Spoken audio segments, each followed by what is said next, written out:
पूर्णिमा स्नान से पहले भीषण जाम देखने को मिल रहा है। दूसरे राज्यों में भी इसका असर देखने को मिल रहा है।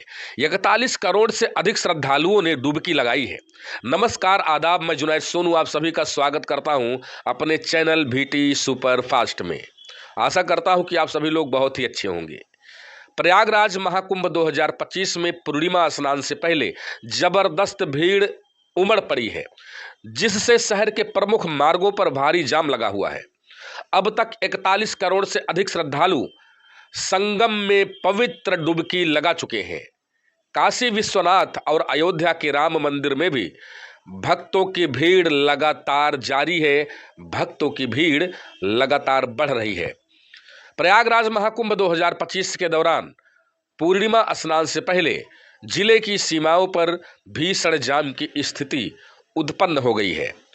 अनुमान से अधिक श्रद्धालु के आगमन के कारण ट्रैफिक व्यवस्था बिल्कुल चरमरा गई है, जिससे वाराणसी और अयोध्या जैसे आसपास के शहरों में भी इसका सीधा सीधा असर देखा जा रहा है।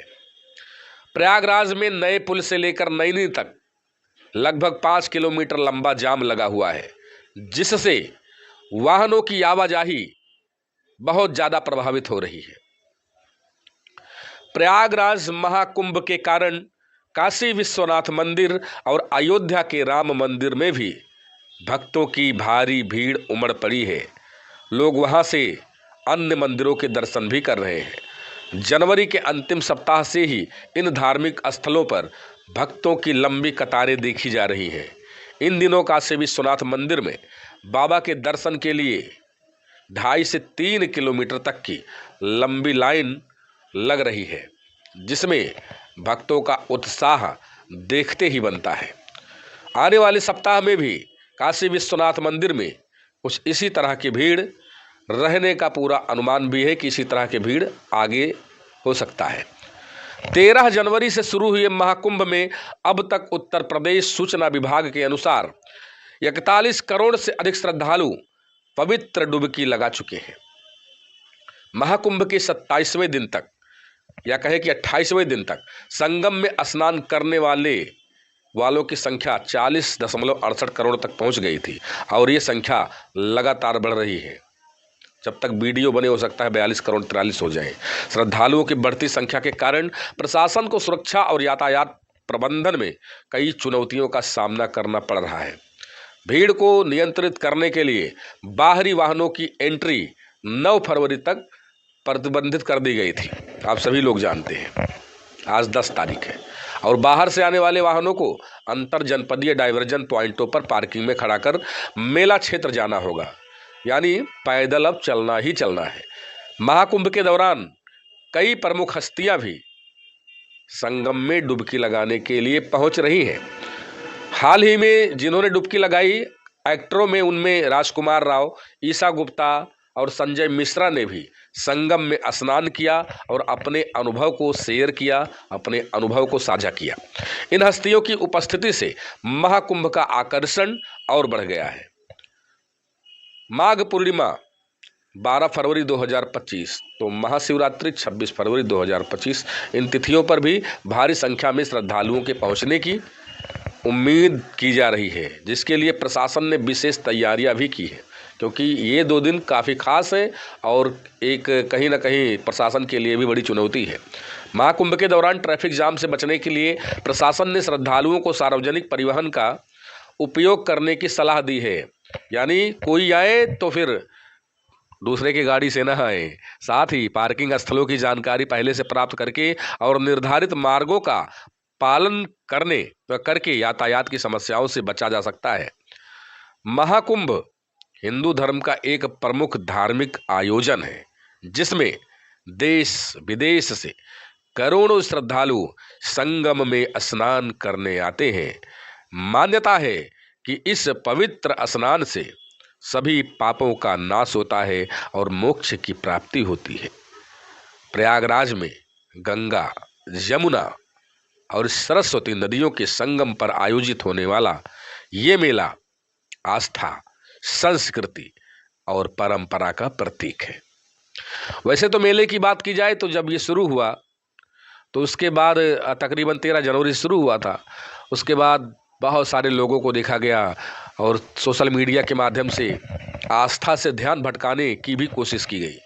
वो मोनालिसा जिसकी खूबसूरत आंखें, उन खूबसूरत आंखों के पीछे पूरा मीडिया, जितने यूट्यूबर थे, जितने प्रिंट मीडिया, सोशल मीडिया वाले थे, सब बिल्कुल केवल उसी के बारे में लिख रहे थे। ऐसा लग रहा था कि ब्रह्मांड की एकमात्र वही सुंदरी है, जबकि मोनालिसा के जैसे लाखों लोग होंगे।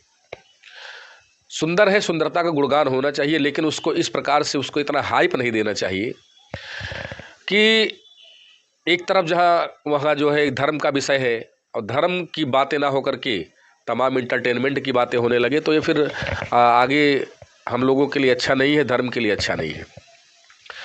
एक बाबा है II-10 बाबा, जो अपने माता और पिता से विमुख है। उनका कहना है कि माता पिता कुछ नहीं है, मैं भगवान हूँ, मैं शक्तिमान हूँ, मैं कृष्ण हूँ, क्या क्या बकते हैं।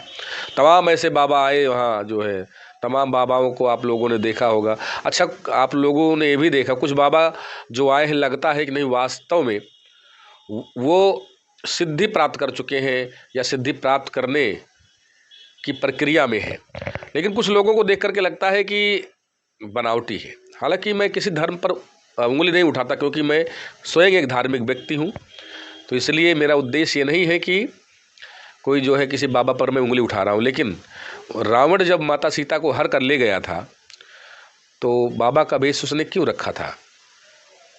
वो तो और किसी का वेश रख सकता था, अन्य किसी तरीके से अपहरण कर सकता था।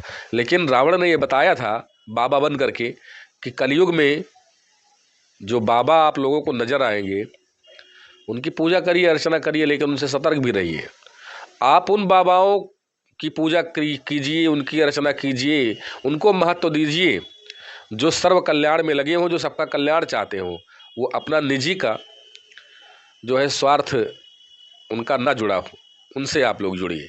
तो तमाम ऐसी बातें हैं जो महाकुंभ से निकल करके आ रही हैं, लेकिन बड़ा अच्छा लग रहा है। कम से कम अपने उत्तर प्रदेश के प्रयागराज में पूरी दुनिया के लोग डुबकी लगा रहे हैं आस्था के उस महाकुंभ में, जहाँ पर आने वाले समय में आप लोग देखेंगे तो पूरी दुनिया जानेगी प्रयागराज या फिर उत्तर प्रदेश। हालांकि उत्तर प्रदेश अपने आप में वैसे ही मर्यादा पुरुषोत्तम भगवान श्री रामचंद्र या फिर कृष्ण कन्हैया की धरती या फिर बाबा विश्वनाथ की धरती, सभी जितने हमारे बड़े भगवान हैं यही उत्तर प्रदेश में ही तो हैं।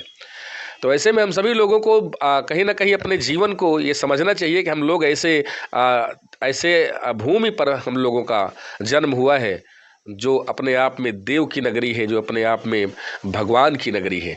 तो मित्रों, मैं अपनी वाणी को यहीं पर विराम देता हूँ। वीडियो को देखें, ज़्यादा से ज़्यादा शेयर करें और सब्सक्राइब जरूर कर लिया कीजिए, क्योंकि आपका भाई कुछ अच्छा बनाने का प्रयास करता है। आप सभी का आशीर्वाद रहेगा तो मैं भी थोड़ा आगे निकल जाऊँगा। मेरा एक और चैनल है मित्रों, उसका नाम है सोनू की कमेंट्री। वो स्पोर्ट का चैनल है, उसको आप लोग ज़रूर सब्सक्राइब कीजिए। उसमें तमाम जो है खेल की ही खबरें उसमें आती हैं। तो आदेश दीजिए, विदा कीजिए, मिलते हैं अगले वीडियो में। तब तक के लिए नमस्कार।